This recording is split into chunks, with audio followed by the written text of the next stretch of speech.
Can anyone make heads or tails of Doom Patrol? I can't, but that's one of the reasons I like it. What's up, everybody? I'm Stan, and welcome to Detail Comics, where we go over comics in detail. This is iRate Reviews, where I go over a particular issue of a book and give you my rundown as to what I think about it art-wise and story-wise. So today I'm going to take a new book, and that is Doom Patrol #1. So Doom Patrol #1 just got released, and this is a book for the first, it's basically the first book on DC's Young Animal imprint, which is being helmed by Gerard of My Chemical Romance. And when you think of that combination, you're like, okay, sure, I don't know if he knows how to write a story, but I guess that's cool. And that was really my initial reaction. What it comes down to is that Doom Patrol #1 is my first experience with Gerard and his writing style, as well as the art of Nick Derington. So Nick did a great job on the cover. It's an homage to a Velvet Underground album cover made by Andy Warhol, and it's super cool. The fact that it's a sticker that you can peel off the book. It's interesting because if this gets into the hands of younger readers, you could easily see that sticker get peeled right off the front of that book because it's an interesting kind of little ploy for that cover. As for the writing itself is extremely scattered, but I think that's the purpose of this whole Doom Patrol book.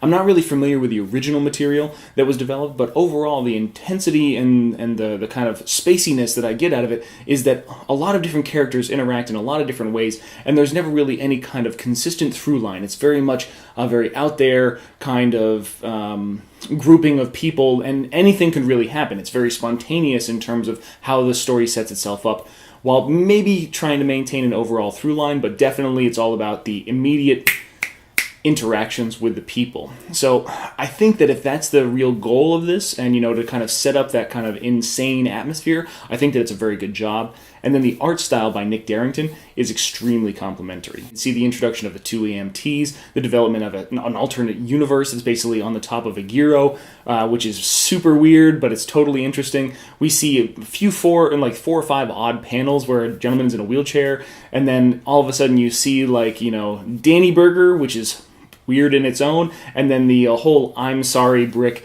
at the end of the book. I mean, there's just so much going on, and Nick Derington kind of takes those individual scenes and works them into different thematic art styles. Not necessarily too deviant from what he's already doing for the main part of the book, but definitely something to show that it's a very distinct point in this universe that's being created by the two of them. Overall, I would definitely recommend picking up Doom Patrol. There's a lot of different variant covers from a lot of different prominent artists, and those are very interesting, but my favorite has to be the first, the base cover, the Velvet Underground cover. That's my favorite right there. And as far as where things are at, you've got to at least give it the first story arc so we can see what kind of chops, Gerard has behind a typewriter regarding the writing of a particular story like this, and to see where he kind of takes this unlikely team of people, which hasn't really even fully coalesced yet, and where they're moving into the future. Overall, definitely a book to go pick up if you have the opportunity.